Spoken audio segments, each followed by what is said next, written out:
No, did he already tell you? Yeah. Okay. I'm so sorry for your loss. This is 17-year-old Elizabeth Baldonado. A few hours ago, her boyfriend was found mysteriously shot dead in a back alley. She's bad. Yeah, she wants to hurt the person that did it. She's bad. Tragically, Elizabeth is also pregnant with their child. Her mother, Ortiz Chavez, is trying to comfort her daughter. What Elizabeth doesn't know yet is that her mother is hiding a dark secret that will ruin the family's life. Your mom's car is on video leaving the homicide. You seriously think that they did it? Yes. My mom loved that child. As detectives work the case, more and more clues start pointing towards Elizabeth's family. And as she learns that her own family are now suspected killers, all she can do is deny the accusations, while her mother sacrifices her own children to hide what she's done. All right, do you want to talk?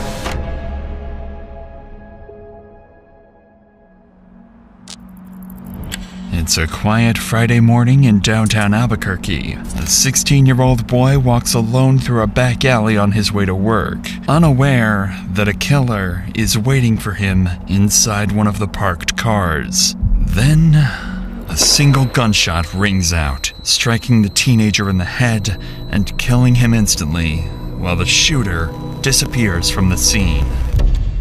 Within minutes, multiple 911 calls start flooding in reporting the gunfire. Patrol units quickly respond to the area, and as officers turn down the alley, they're met with a grim scene. Lying on the pavement is a teenage boy, motionless, with blood pooling beneath his head. The victim shows no signs of life and appears to have a gunshot wound visible just above his temple. Whatever happened in this alley happened fast, and whoever pulled the trigger is already gone.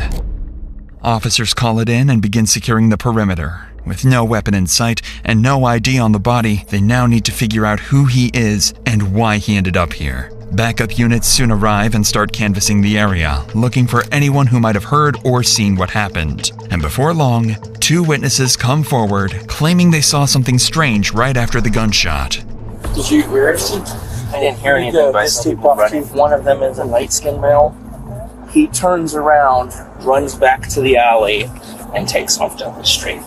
I just saw strange cars that aren't usually here. I've just been circling and I noticed some weird activity, and I just had this gut-wrenching feeling that someone was about to get shot because there were just weird people back here. And I saw this kid, this guy right here who shot, he was over here talking to some girl. And last minute I saw him there, I turned the corner and I heard a gunshot when I was on this side of the road. So then I came back over here, the car was down.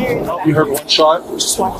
According to witnesses, a single gunshot was fired, followed by a group of teenagers scrambling in every direction.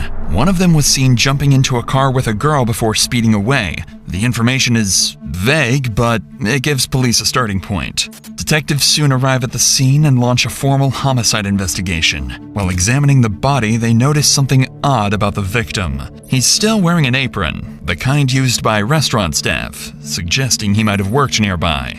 That small detail sends them straight across the street to the only restaurant in sight, Lindy's Diner. Inside, the owners immediately recognize the victim. His name is Josue J. Ruiz, 16 years old, a dishwasher who'd only started a few weeks earlier. They tell police Jay's grandfather is a regular customer, and officers are able to call him and ask him to come down to the scene. When Jay's grandfather arrives, detectives have to break the tragic news to him. But what he tells them about Jay's life will start to hint at darker things he may have been involved in. So I don't know if anybody's told you this, and I was trying to see if you were obviously Josue. Is that how you say it? Yeah. Josue's passed on. So that's what we're here for. Is we're here to try to figure out what happened and try to do the best we can by Josue. He's your grandson, is that correct? Okay. He was involved with something, but I could never get the truth from him. I could never get the truth. There's one friend that he was involved with that, I really didn't approve of. I was just getting ready to move him out, you know, to take him somewhere else, you know, so he can have a job or whatever. Right. I was like, God. Although the news clearly breaks him, he takes it with quiet strength, telling detectives that his grandson had been involved in something lately that might be what got him killed. And as the conversation continues, he mentions one more heartbreaking detail. Jay wasn't just a teenager with secrets. He was about to become a father. He has his girlfriend over there at my apartment. And, His she's girlfriend's pregnant. at your apartment right now? Yeah, he called me this morning and told me, hey, you're going to be a great grandpa, is what he told me. So, No kidding. Who's his girlfriend? Elizabeth, I think it's Maldonado. She's at your apartment Right now, yeah. The revelation only adds to the tragedy. Jay's girlfriend, 17-year-old Elizabeth Baldonado, is pregnant with his child and has no idea that he's gone. Investigators plan to speak with her later, but for now they allow Jay's grandfather to leave the scene and deliver the news himself, telling her that detectives will be in touch soon. If anyone can explain what Jay had been caught up in, it's her. About an hour later, the homicide case is officially assigned to Detective Anna Bruciaga as the lead investigator. After reviewing the initial reports and witness statements, she begins canvassing the area for any surveillance footage that might reveal what happened. It doesn't take long before officers locate a camera mounted outside a nearby school, angled directly towards the alley where the shooting took place. When they sit down to review the footage, they finally get their first visual clue of Jay's killers. So these are all the cameras that are running in two systems, the digital and the analog. The analog sucks, so just a fair warning. Perfect. This faces the alleyway. Once the shot happens, the people loading the vehicle will react. So it's the individual box of the vehicle somewhere right here. So he just walked to the passenger side. And they react. It almost looks like a Toyota. On screen, a gold Toyota sedan can be seen racing away seconds after the gunshot. And through the tinted glass, detectives can barely make out what appears to be two figures inside the vehicle, meaning there are at least two suspects on the loose. A couple of hours later, detectives arrive at the apartment where Jay's girlfriend, Elizabeth, is staying. They believe she might help them understand what Jay had been caught up in, but they have no idea that they'll soon come face to face with one of Jay's killers, someone far closer to him than anyone imagined. Do you mind if we come in here? Yeah, go ahead. Yeah. Sorry for your loss. I know that obviously he was possibly having some issues with some people, right? Can you tell me about that? He doesn't really tell me much about that stuff. So let's start with today. What did you guys do today? He took a shower at like 8 o'clock. He was getting ready to go to work at 10. I was making appointments today because we found out that I'm pregnant. Well, he was texting me still until at least around 12 o'clock. And then he stopped answering me for a few hours. The timeline Elizabeth provides lines up with the shooting. Around 11:20 a.m. is when Jay stopped responding to her messages, the same time investigators believe he was killed. Beyond that, Elizabeth doesn't offer much, saying Jay often kept to himself and never told her what he was doing. To detectives, it sounds like Jay might have gotten himself involved in something he didn't want anyone else to know about. Maybe a deal that went wrong or a confrontation that escalated. Whatever it was, it's likely what got him killed. Or at least, that's what it seems at first. Because Elizabeth isn't telling the full story. Not yet. And the next thing she remembers won't just give detectives a new lead. It'll start turning suspicion towards Elizabeth and her own family. A little bit from what I've gathered from Grandpa is that he feels that he was up to no good lately. Can you tell me about that? This morning, him and my brother were supposed to box it out because this has nothing to do with this at all. My brother and him just don't get along. They bump heads very much. But my brother would never do this. He knows how I feel about Jake. And which brother? My younger brother, Your younger brother? What's his name? Angelo. Tell me a little bit about why they were gonna box it out. Me and Jay, we were arguing about something. I don't remember what. But we started getting really loud, and my brother got tired of it, so he came in and told him to stop yelling at me, and then they just started fighting. Physically fighting? No.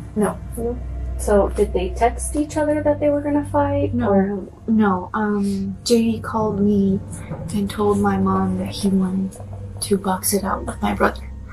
According to Elizabeth, her brother Angelo was supposed to box it out with her boyfriend Jay that morning, a teenage fight meant to settle whatever tension had been building between them. Although the fight never happened and Elizabeth insists it has nothing to do with the homicide, it suggests the conflict could have been personal. Investigators will now have to follow up on this and look into Angelo's involvement before ruling him out. But before the conversation can continue any further with Elizabeth, Jay's family arrives at the apartment. Word of the shooting has already reached them, but they still haven't received an official confirmation from police. Detective Anna Bruciaga has no choice but to break the tragic news to Jay's mother, a moment that no amount of experience could ever prepare anyone for.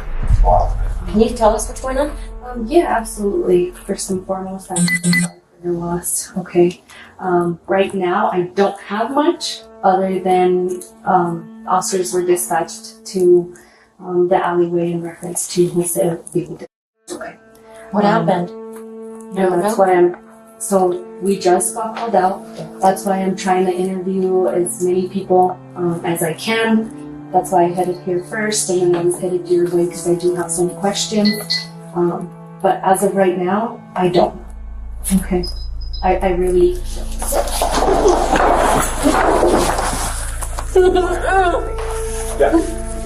Thank you.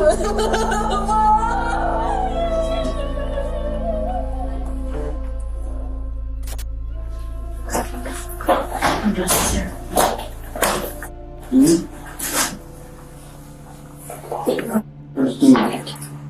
With the devastating news delivered, Detective Anna Bruciaga tries to gather any insight from Jay's family, but they don't seem to have any. Even his mother can't imagine who would want to hurt him, leaving detectives with no clear leads or motives to work with. As investigators collect Jay's phone and prepare to leave, another woman walks into the apartment, Ortiz Chavez, looking to comfort her daughter. Detective Bruciaga sits down with her to collect some basic information. A casual conversation at first, until Chavez mentions a small detail that catches the detective's attention and quietly puts her on the radar. What kind of car do you drive? I drive off. Toyota? Yeah, it's like a gold. Yeah, it's gold. Stalled out on me, I just looked there, I was like, whatever. And you said you just purchased it? Yeah. Do you have a plate on it? Yeah. No, I don't. They took our sticker off the Two tag? they took it off the car. Where you said it's Yeah, so earlier this morning it broke down on her and then she just left it there. As Chavez describes her vehicle, Detective Bruciaga immediately recognizes the description. A gold Toyota sedan, similar to the one caught on surveillance footage speeding away just seconds after the shooting. The connection is hard to ignore. Bruciaga notes the details but decides it's too early to jump to conclusions. Wanting to verify it as quickly as possible, she wraps up the initial interview with the family and heads out with officers to the spot where Chavez abandoned her car that morning. When they arrive, the car is nowhere to be found, and Bruciaga starts suspecting Chavez might be hiding something. About 40 minutes later, investigators return to the apartment to interview Chavez privately. And that's when things start to get interesting. By now, it's only been a few hours since Jay was killed, and most detectives would still be collecting statements. But Bruciaga's instincts tell her there's no time to waste. So she sits down with Chavez and makes a bold accusation. So here's the thing, okay? So I believe your car was used in today's homicide. Okay? You're lying to me. No, I am not. So you stole my car. That's why I'm talking to you. Okay, so if you don't tell me who had your car, I don't know. It's your car. I left my car at the side of the road. Okay. I didn't lend my car to nobody. Detective Bruciaga is quick to connect the dots, suspecting that it's Chavez's car that was speeding away. But Chavez claims she abandoned it and it must have been stolen.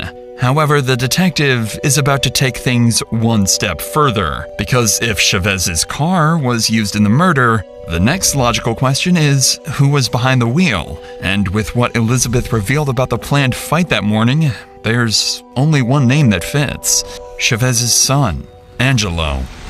So what I'm getting at is that what are the odds that your son and his friends have a problem with Jay, and Jay is now dead, and people are telling me it's your car on scene? But my son said he wouldn't, and I gave it to Vaughn, and I was with them today. Okay. So you were with them all day? Yes. My son had an interview at 9 o'clock, and we were over at the Whataburger over there, Cottonwood or whatever. You drop him off? No, I didn't leave the Whataburger. Okay, so you waited for him to be done? Yes, and we went back together to my house. Okay, then you guys go back to the house. Mm-hmm. Okay. And he stayed there, and I left with myself, the car, to go see Elizabeth. Chavez's morning timeline only reinforces the detective's suspicions. If she really abandoned her car around 10:30 that morning and it suddenly vanished, then there's a very high chance it's the same gold Toyota caught on CCTV later when Jay was shot. Witnesses also reported seeing a young male and female inside the car. And with Chavez having both a teenage son, Angelo, and a daughter, Elizabeth, things are starting to look very suspicious for her family. For now, though, all of this remains as just early suspicion. After all, detectives know Jay had been hiding things. He was secretive and clearly mixed up in something he wasn't telling anyone about. But there's something eerily strange about Chavez's demeanor that Detective Bruciaga can't ignore. Even after being told her son might be involved in a homicide, she stays quiet, almost detached. Not the kind of reaction you'd expect from a mother facing that sort of accusation. And the longer the conversation goes, the more convinced Bruciaga becomes that the mother sitting in front of her knows more than she's letting on. So the detective decides to take an even bigger risk this time and make an accusation that most investigators would hesitate to ask this early on. So, did you shoot Jay? No, I didn't. No. He's a kid. He's a baby. I know, but somebody did. No. But I also feel like you know more than you're telling me. But I don't. Because again, I'm telling you, based on your demeanor, I think you know what happened. And I know it's your car. And I am going to confirm it on video surveillance. I hope you do, because I'm lost right now. Again, Chavez's reaction isn't what Detective Bruciaga expects at all. Instead of breaking down or reacting defensively, she simply denies it with a sorrowful face. This response leaves Bruciaga torn between two possibilities. Either Chavez is innocent but in complete shock, struggling to process what's happening, or she's carefully keeping her composure to hide a guilty conscience and protect her children. Either way, she sticks to her story, and with nothing concrete so far, the interview comes to an end. But even without proof, Bruciaga can't shake the feeling that her instincts are right, that one of Jay's killers is sitting in this very apartment. With her doubts only growing, Bruciaga decides to move quickly and verify Chavez's version of events with the one person who can either confirm or contradict it: her son, Angelo. Within an hour, investigators head straight to Angelo's workplace to talk to him in person. Whatever he tells detectives will either clear his family or make things even worse for them. So there was a shooting downtown today, and somebody died. So I know that you knew him. I think he was actually somebody that you knew because he was dating your sister. Talking about Jay? Mm-hmm. Yeah. Is he alive? No, he's not. He's dead. So I just wanted to find out from you just a little bit. Can you tell his grandpa? You talked to his grandpa, right? Yeah. Can you tell his grandpa I'm so sorry? Okay, yeah, for sure. So explain to me what this whole, your mom and your sister explained like this beef between you and Jay. So explain that. We had a problem with him and his sister. Then like I said, we had a dispute after that with the father. And then we didn't really like talk after that. We both went our separate ways. Yeah. So your sister tells your mom tells you that Jay wants to fight. So when did you guys plan to meet? I didn't plan nothing. He assumed. And I was just like, we're good. We had all this. We had all this shit. We felt like we're good. He said he wanted to do it 8 o'clock. Today? Yeah. Yeah. And she, you mean your mom said? That's what he told me. That's what Jay told me. Like that's what Jay told to tell my sister to tell me. But so on and so forth. This is like I told him. Like, That you're supposed to meet. Where were you guys supposed to meet? he just said he wanted to fight me. He didn't talk to me early, so I assumed we got my door. Angelo confirms most of what detectives have already heard from his sister and mother, saying Jay wanted to box it out that morning, but the fight never happened. Beyond that, there isn't much new information, and his version of events lines up neatly with his mother's timeline. For now, their stories seem consistent. But until those details can be verified, Detective Bruciaga knows she has to take everything they've said at face value. However, before investigators can dig deeper, Angelo's mother suddenly walks in, and this time, she's far less cooperative. He's not even a rape. I'm not even keep talking to him. He's fine.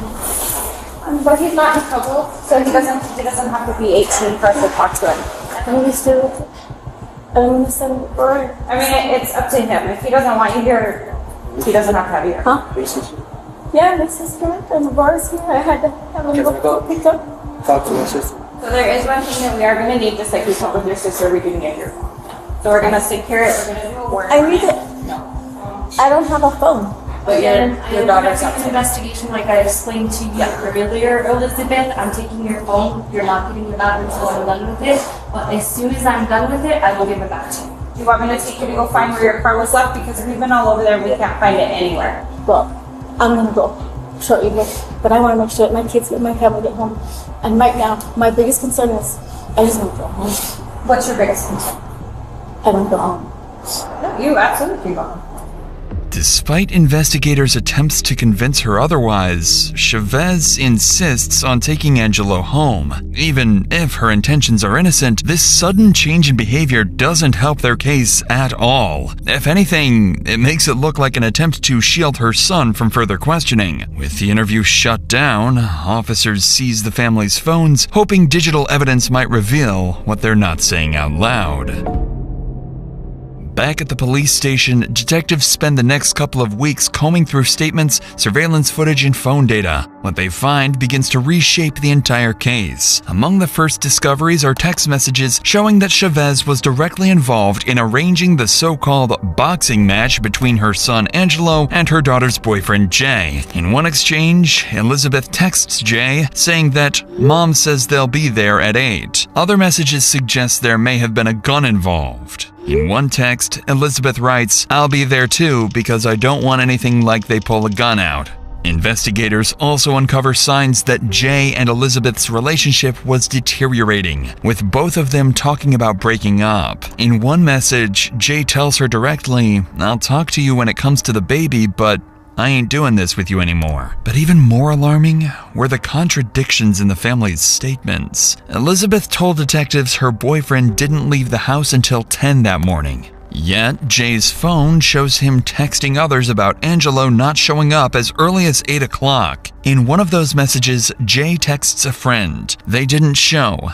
8 o'clock, the mom said, and it's 9. Man, her family's a bunch of I swear." Additionally, detectives uncover another name that hadn't come up before. Elizabeth's older brother, Gilbert. In his messages, Gilbert expresses anger towards Jay and even makes promises of retaliation. By the end of the review, Detective Bruciaga becomes convinced that the entire family might be involved in planning what happened that day. Now, it's no longer a question of what happened, but who did it and exactly why. In the days following Jay's murder, investigators were at a standstill. Because Angelo and Elizabeth are still minors, their mother refuses to let them speak with police, effectively blocking detectives from getting any answers directly from them. But 20 days after the shooting, that changes. Jay's girlfriend, Elizabeth Baldonado, turns 18 years old, and her mother can no longer stop her from talking. Detective Bruciaga seizes the opportunity and convinces her to come down to the station to see the new evidence they've uncovered, carefully leaving out that it's evidence pointing towards her own family. The goal is simple: find out who was directly involved in Jay's killing, or better yet, get a confession. But before we get to that, do you struggle with deciding what to cook every day, or just end up ordering food every time? HelloFresh might be the best option for you. It saves you both time and money on your daily meals. They're America's #1 meal kit, making home cooking easier with chef-crafted recipes and fresh ingredients delivered straight to your door. But this fall, they're serving up even more to love. HelloFresh has doubled its menu, now offering over 100 options each week. Now you can get steak and seafood recipes delivered every week for no extra cost. And there are 3 times the seafood options as before. The best way to cook just got better. Go to HelloFresh.com/DrInsanity10FM to get 10 free meals and a free breakfast for life. 1 per box with active subscription. Free meals applied as discount on first box. New subscribers only, varies by plan. That's HelloFresh.com/DrInsanity10FM to get 10 free meals and free breakfast for life. With that said, let's get back to Elizabeth's interrogation. This time, detectives plan to double down on the accusations instead of playing nice. But this will soon backfire, because unlike her mother, Elizabeth's reaction will be very different. Now that some time has passed and you've had time to think about it, Elizabeth, I want to hear what happened. Because I think you know more than you told me that day. I don't know anything. I really don't.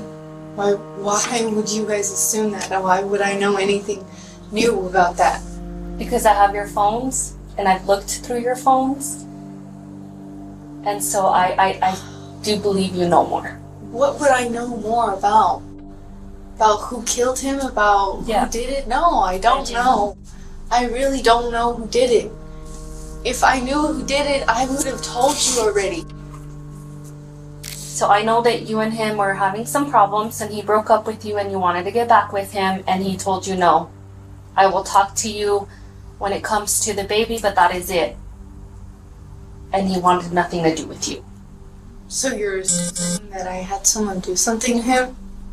Are you It's a question. serious? Okay, here's the thing, okay? I time loved him more than investigating. anything in the world. I would never do anything like that. I would never have anyone do anything like that because I loved him more than my whole life. And actually, I do know that because you guys texted, I love you so much. Tons. So I do know that, okay? But you have to understand, Elizabeth, I'm investigating his homicide. Somebody killed him, okay? Have you ever watched homicide shows? Yeah. Yeah? Okay, so you have to know that if I see anything like that on the phone, you have to know that I have to ask you these questions. Because at this point, I have gone through your phone, I have gone through your brother's phone, I have gone through Josue's phone, I have gone through other things, and I have to ask these questions because I have a feeling you know more than you're telling me. I don't! I really don't! I don't know anything more than I'm telling you. As planned, there is no small talk or warm-up. Right away, Detective Bruciaga tells Elizabeth she's not being fully honest. The approach is blunt, and it's clearly hitting a nerve as Elizabeth quickly grows defensive. But Bruciaga isn't backing off just yet. She's about to bet everything on her next move, laying out every piece of evidence she has against the family in hopes of eliciting an admission from Elizabeth. Okay, so you brought up that your brother Gilbert had mentioned and said that he was going to send someone up there to take care of it. But he didn't. Because my brother knows that if he were to do anything, I would never speak to him again or at all. I would have him part of my life at all. So Gilbert didn't do it. Why would my brother do it? My brother literally knows how I feel about him. So I'm pretty sure you've been in the household and have heard conversations.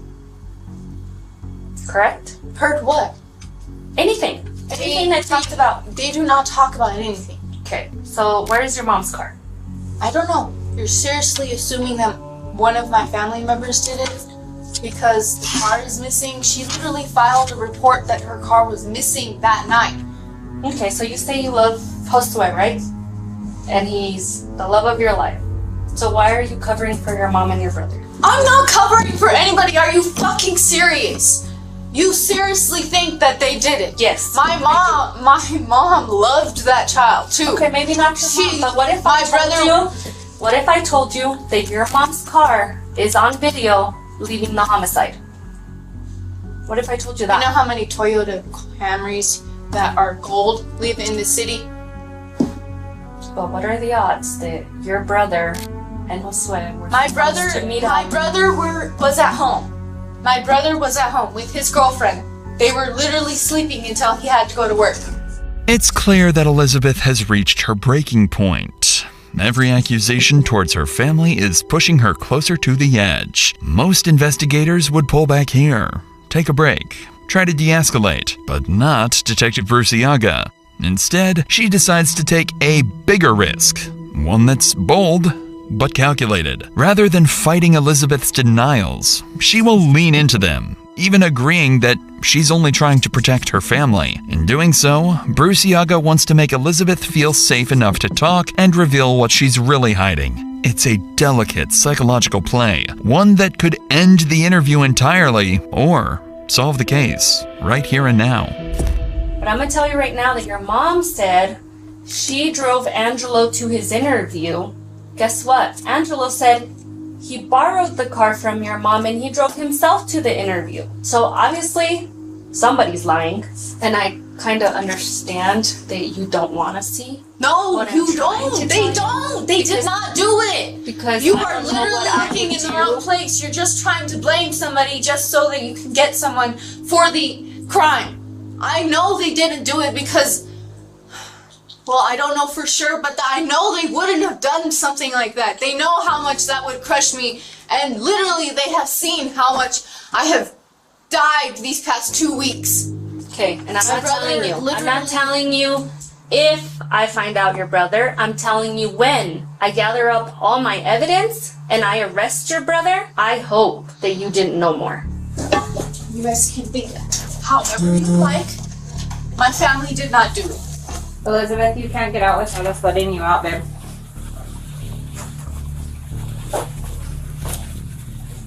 Elizabeth, I think you're ready to tell me more than you're telling me, okay? You have to realize, Elizabeth, that somebody took your baby's dad's life, and now that baby is not gonna have a father. And as much as you love your family, they still took your baby's dad away.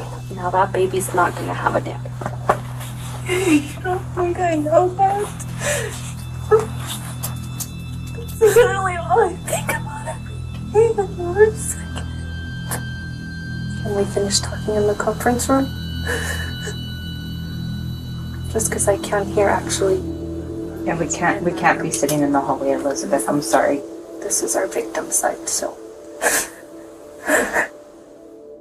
Elizabeth's finally had enough. The weight of the questioning breaks her down and she's emotionally exhausted. Detectives try to take advantage of the moment, hoping her vulnerability will make her open up, but Elizabeth doesn't budge. Through tears, she keeps insisting her family is innocent. With nothing useful coming from Elizabeth, the interview ends. She's escorted out of the building, and investigators are back to square one. Still, Detective Bruciaga can't shake her suspicions. She knows this family is hiding something. What she hasn't figured out yet is that she's been focusing on the wrong suspects all along. Over the next couple of months, the case remains wide open. Investigators keep digging, and what they find is even more alarming. First, they learn that Chavez never followed through with her stolen vehicle report from the day of the murder. Then, while combing through phone data, detectives uncover explicit threats from Elizabeth's older brother, Gilbert, directed at Jay. In one message, Gilbert writes he's gonna catch one, clearly hinting at plans for violence. In another text, he says, delete our messages and don't say anything about me saying I was gonna shoot him. It wasn't me for real. I ain't trying to deal with cops. Based on these details, investigators start to speculate that Gilbert may have taken things further, possibly supplying a gun or even using it himself to shoot Jay. Chavez, realizing what her sons had done, may have then disposed of the car to cover their tracks and build an alibi for the family. The new findings push Gilbert to the top of the suspect list, right beside his brother Angelo. But as compelling as the theory sounds, it's still just that. A theory. The case remains strong on suspicion, but weak on proof, and Detective Bruciaga desperately needs anything concrete from the Baldonado family. So, on May 19th, 76 days after Jay's murder, Bruciaga and a team of officers head to the family's house determined to confront them face to face and see if she can pressure someone into cracking. When the investigators arrive at the door, no one expects how quickly things will get heated. Oh, hi Gilbert, how are you? Hi. Can I actually talk to you, Gilbert? You know what it's about because, I've already done some research. I'm not going to talk to you right here in the door. Do you want to come talk to me over here? Hi, Elizabeth. How are you? Good? Okay. Is your mom here? She's showering. You might want to go tell your mom that I would like to talk to her again. I'm going to talk to Gilbert if he's willing to speak with me. And Gilbert, again, I don't want to talk to you right here in front of the door. Do you mind coming even over here? Yes. So, tell me what you know. Like I said, I just moved in here. Okay, so I'm not gonna play games with you, okay? I know you threatened to take care of Josue.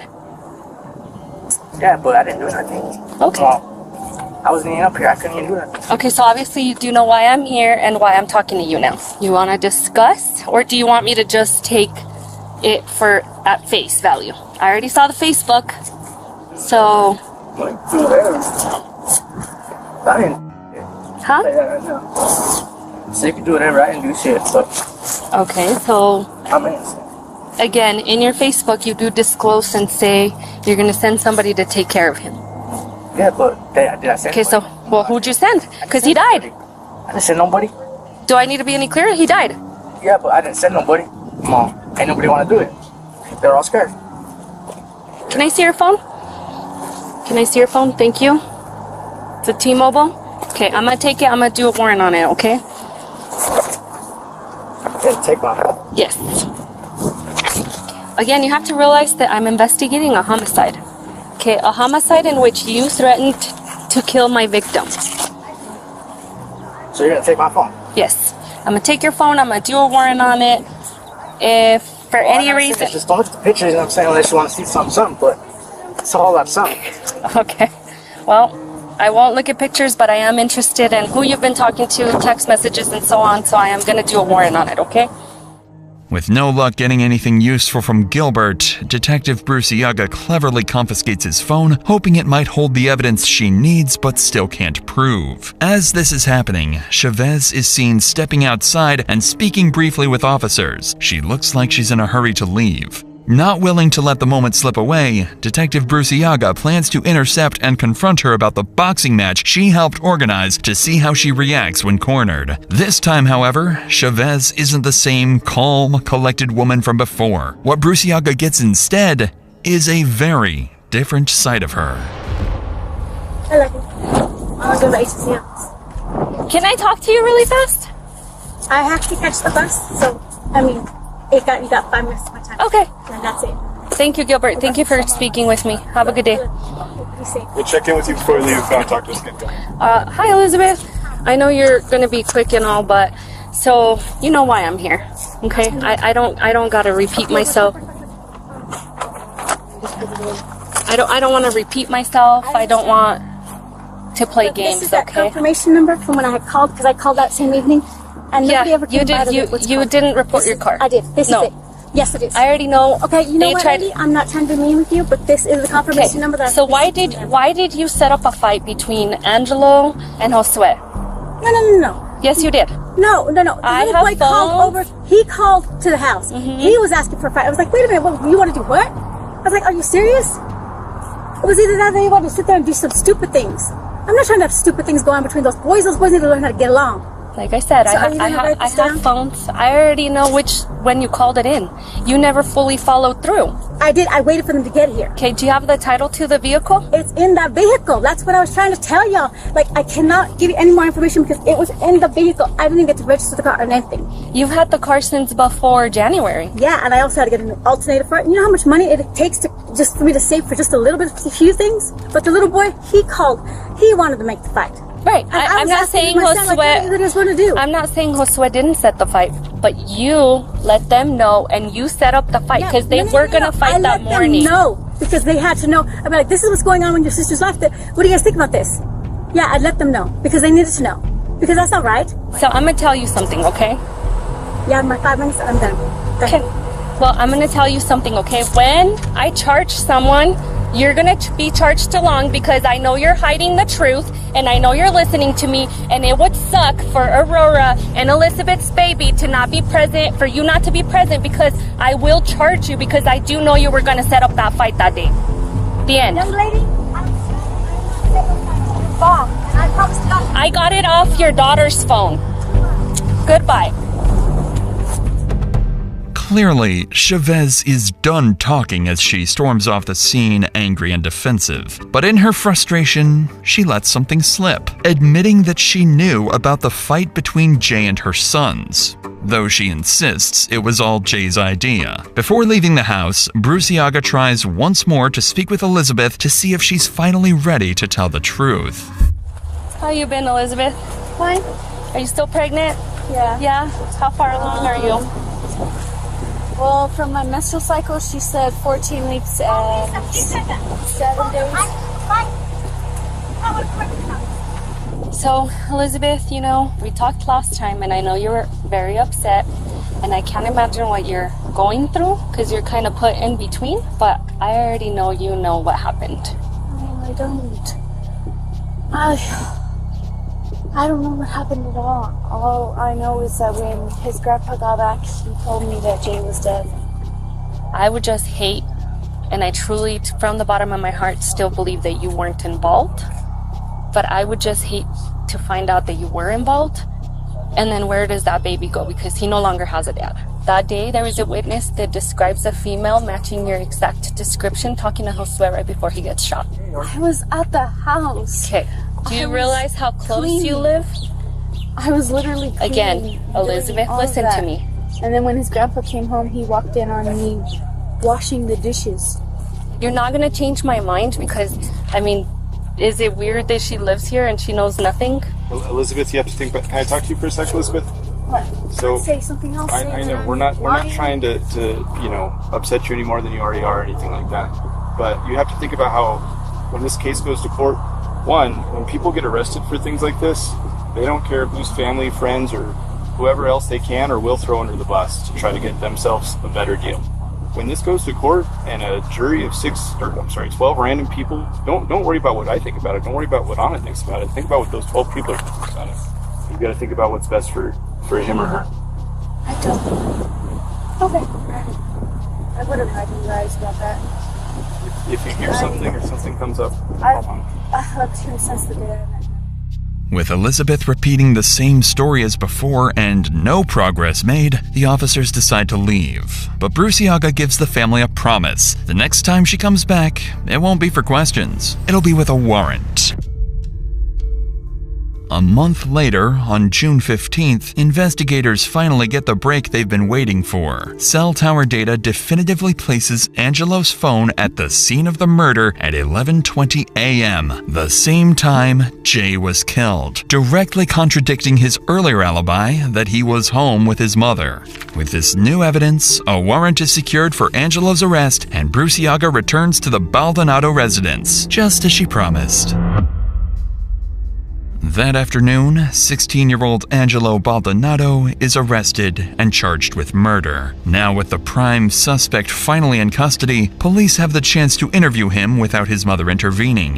Bruciaga hopes this will be the moment they get to close the case for good. But to her surprise, Angelo isn't about to make that easy, because this time, he has an escape plan of his own. Hey, Angelo. I'm still at chair, sorry. Is my mom gonna be here somewhere? Is your mom gonna be here? Was she driving down here? Oh, she was talking to one of the people that was there at the house. Oh, at the house? Yes. I was at the office, sorry, I was no longer at the house. Okay. She should be coming. So she should be coming. Okay. And if not, like, she should be coming. She should? Okay. So you do remember me, and I actually do know you remember me because you're like, can I talk to Anna? So, but again, I am Anna Bruciaga, deputy. This is my partner. So, Angelo, because you are a minor, I am gonna read you your rights, and we're That's why I want my mom here. That's me. Like, then I get questions if I wasn't like gonna talk to my mom about. So you want your mom here while I read you your rights as well? Yeah, I want her for the whole thing. For the whole thing? Okay, fair enough. Asking so much. At this time, you are gonna get booked for your warrant. Okay? What exactly is the warrant? It's a homicide warrant. But what are you doing there? Okay. Again, you know, because you said that you wanted to speak to me with your mom, I can't ask you questions. At this point, I am booking you for the homicide warrant. And that's all I can do. It's certainly not the response Detective Bruciaga was hoping for, but it's hardly surprising. After months of his mother keeping him away from investigators, Angelo refuses to speak without his mother or a lawyer present. With no cooperation and no confession, there is nothing more detectives can do. Angelo is booked into the county's juvenile detention center, held without bond while prosecutors prepare to take the case to trial. For now, he's the only family member officially tied to the crime, and investigators believe they've finally got Jay's killer behind bars. But what no one has caught on to yet is that Angelo isn't the one who pulled the trigger. He's just a scapegoat, taking the fall for a killer who's still free and quietly getting away with murder. A full year passes since Jay was tragically killed. His pregnant girlfriend, Elizabeth Baldonado, gives birth to his son in November 2022. Her social media posts show a young woman trying to rebuild her life, sharing photos of her baby, spending time with friends, and appearing to move on in a new relationship. On the surface, it seems like life is slowly returning to normal. Meanwhile, her brother Angelo remains in juvenile detention awaiting trial. The case seems closed, and Jay's family begins to find closure, believing justice has finally been served. That is, until, out of nowhere, police receive a phone call that changes everything. In March of 2023, a woman contacts detectives claiming she's been talking to Elizabeth's older brother Gilbert on Facebook, and according to her, he's just confessed to knowing exactly who killed Jay that day. I've been kind of watching everything that goes on Facebook, and I was able to see that Gibby was pretty hateful towards his mom, and so I figured maybe I could get him to say something about it. So I messaged him, "Why is your brother locked up?" Because my mom and him went to go fight my sister's baby daddy because he beat her. And when they got there, my sister's baby daddy tried to pull out a gun, but he got hit before he could even get his gun. But they put the murder on my brother. I said, "That's real f***ed up. Why they put it on your brother?" He said supposedly witnesses were there and said it was him. And they say they also got video and that it looks like him in the video, but you can't see shit. All you see is a big ass group, and then everybody scatters. I said, "What the f***, your mom didn't tell nobody it wasn't him?" He said, "Nope." He said, "The crazy part is my little brother ain't telling on my mom." I said, "So your mom did it and let your brother go down?" And he said, "Yeah." I said, "Have you tried to tell your brother to tell?" He said, "Yeah, but he tells me no. But that's how we was raised. No matter what the situation is, don't tell. And if we do, we gotta face consequences."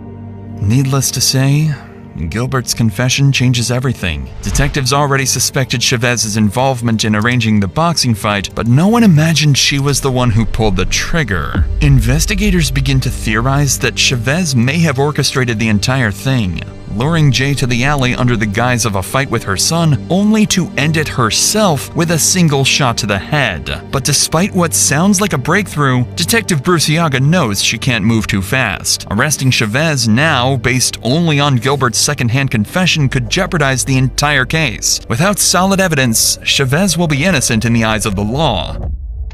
Over the next few months, investigators work quietly, monitoring jail calls between Chavez and her son Angelo. Most of the conversations are vague, small talk, cautious wording, but in one of the calls, Chavez makes an interesting statement. When Angelo asks why his brother Gilbert looks sad, Chavez replies, "He's heartbroken you're in there. I told him it's because I f***ed up, because I'm stupid, period." Hearing what sounds like an admission of guilt, Detective Bruciaga seizes the opportunity and visits Angelo at the detention center, hoping this time she can finally get the truth. When she meets with him, she doesn't have to do much convincing, because Angelo is already prepared to make a deal and save himself. If everything would be happening what we're talking about right now, would I get at least the first degree dropped on? So we do the way to work around it. So if you're wanting to now give a statement, we can definitely schedule an appointment where it's me, you, and the attorney. And then I'm more than welcome to talk to you then. After Angelo agrees to cooperate, detectives quickly arrange a formal interview with him and his attorney present. Angelo ends up corroborating his brother Gilbert's confession, confirming that it was his mother who pulled the trigger and drove away from the scene. With both sons telling the same story, there's only one crucial piece missing to solve the case: a confession from Chavez herself. Without her own words, the defense could argue that the boys are lying or that their statements were coerced. A few days later, an arrest warrant is issued, and Chavez is taken into custody. Detective Bruciaga brings her into an interrogation room determined to secure an admission. Not through confrontation this time, but through empathy. If the plan works, they'll finally close the case for good. But if Chavez sees through it, the interview will be over before it even begins.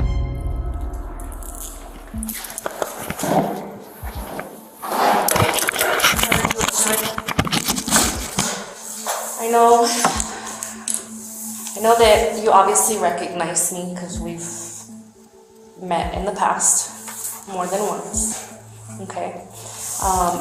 And regardless of what happened then, I'm not going to be rude to you. I'm not going to be disrespectful to you, even though in the past you weren't the nicest, right? But you're here, and I'm not going to be rude, and I expect the same kid. Fair? Okay. Obviously, I know you were visiting Angelo. I know you were visiting Angelo. How is he doing? He's okay? Yeah? Okay. How are you doing? He's in there for nothing. He didn't do anything wrong. And I mean, just in general, not just because you already know why you're here. You've been in handcuffs. You've been in the back of the cop car. Just now. Yeah. So I'm gonna read you your rights, okay? Do you understand? Okay, fair enough. With that being said, what's gonna happen now is I'm gonna stop this interview. You're going to jail on 2 warrants, okay? You do have an open count murder warrant, and you do have, and I have to look at that one to read you the exact, but it's a warrant, okay? And that's not mine. It's not for me to discuss, but that's what one of the warrants is for, okay? Unfortunately, things don't go according to plan. The moment Chavez realizes where the conversation is heading, she immediately shuts down the interview and asks for a lawyer. From here on, it's up to the court to decide whether the evidence against her is enough to prove what everybody already suspects. At the trial, prosecutors present the full scope of the case. phone records, surveillance footage of Chavez's car, the brothers' confessions, and the jail call recordings. They argue that Chavez disapproved of the relationship between her daughter and Jay and was motivated by anger over how he treated her. They also believe she calculated that her teenage son would face lighter consequences if he took the blame. As for her other children, Elizabeth and Gilbert, investigators determined that neither had any direct role in the shooting. Elizabeth in particular is found to have had no knowledge of her mother's deadly intentions. She withheld some information to protect her family, but was ultimately determined to be a victim caught in the middle. Eventually, Angelo Baldonado pleads guilty to conspiracy to commit first-degree murder and assault with intent to commit a felony, and is sentenced to remain in juvenile detention until age 21. His mother, Chavez, pleads guilty to second-degree murder and, in May 2025, receives the maximum penalty of 18 years in state prison. Chavez is also facing a separate charge related to child exploitation material found on her tablet during the investigation.